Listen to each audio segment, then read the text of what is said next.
सभे केहू के प्रणाम करतानी। आज वियोगी रउआ लोग के बीच फिर एगो नया विषय के साथ उपस्थित भइल बारन। आज के विषय वस्तु है पंचायती राज।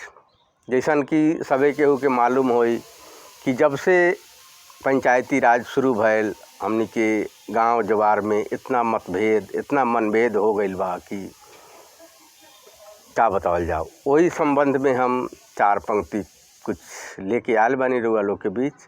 तो सुनी सभे। पंचायती राज। दादा काका भैया बबुआ सुन पंचायती राज के बखान। दादा काका भैया बबुआ सुन पंचायती राज के बखान। बाँटल गौवा खंड खंड में बाँटल गौवा खंड खंड में जब से आइल पंचायती राज तबे से बाटे भइल लोगवा के मन खटास तबे से बाटे भइल लोगवा के मन खटास। गौवा त पूरा बटिए गईल सब लोगों में परल दरार। गौवा त पूरा बटिए गईल सब लोगों में परल दरार। दू पार्टी के झगड़ा लेके होला दू भाई में तकरार। दू पार्टी के झगड़ा लेके होला दू भाई में तकरार तबे से भइल बा लोगवा के मन खटास तबे से भइल बा लोगवा के मन खटास। आपस में काना फूसी होखे हाथी जी बारन नीमन घोड़ा जी बारन खराब। आपस में काना फूसी होखे हाथी जी बारन नीमन घोड़ा जी बारन खराब। एक दूजा के गलत बता के खुद बन तारन ईमानदार तबे से भइल बा लोगवा के मन खटास तबे से भइल बा लोगवा के मन खटास। जब दू भाई में झगड़ा होला गौवा दू टोली में बट जाला। झगड़ा सुलझे के बजाए झगड़ा और उलझ के रह जाला।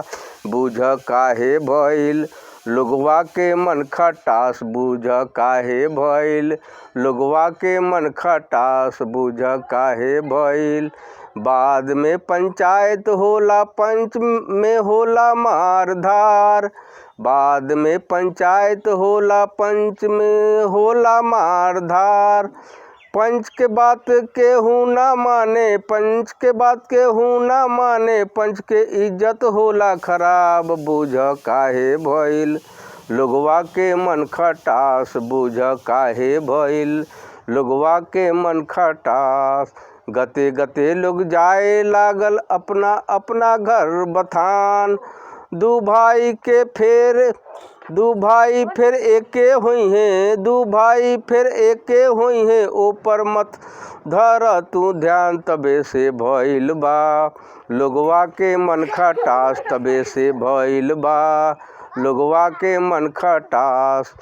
आपन खुनबा अपने होई काहे बारा तू परेशान। आपन खुनबा अपने होई काहे बारा तू परेशान। आग में घी डाल डाल के दूसरा के मतला जान। आग में घी डाल डाल के दूसरा के मतला जान। बूझ काहे भइल लोगवा के मन खटास बूझ काहे भइल। जब आपन आपन ना होई त का दोसर आपन होई। जब आपन ना होई त का दोसर आपन होई।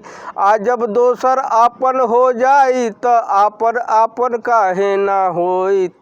तू आँख खोल के देख बबुआ अपना खून के चमत्कार। तू आँख खोल के देख बबुआ अपना खून के चमत्कार। बूझ काहे भइल लोगवा के मन खटास बूझ काहे भइल।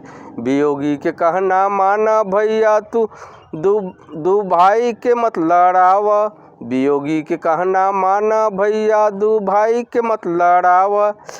अपने घरवा के संभारा तू मत दूसरा के घर बिगाड़ा बुझ काहे भइल लोगवा के मन खटास बुझ काहे भइल लोगवा के मन खटास। अपने आप के सुधार कर ना तो बात होई खराब अपने आप के सुधार कर ना तो बात होई खराब।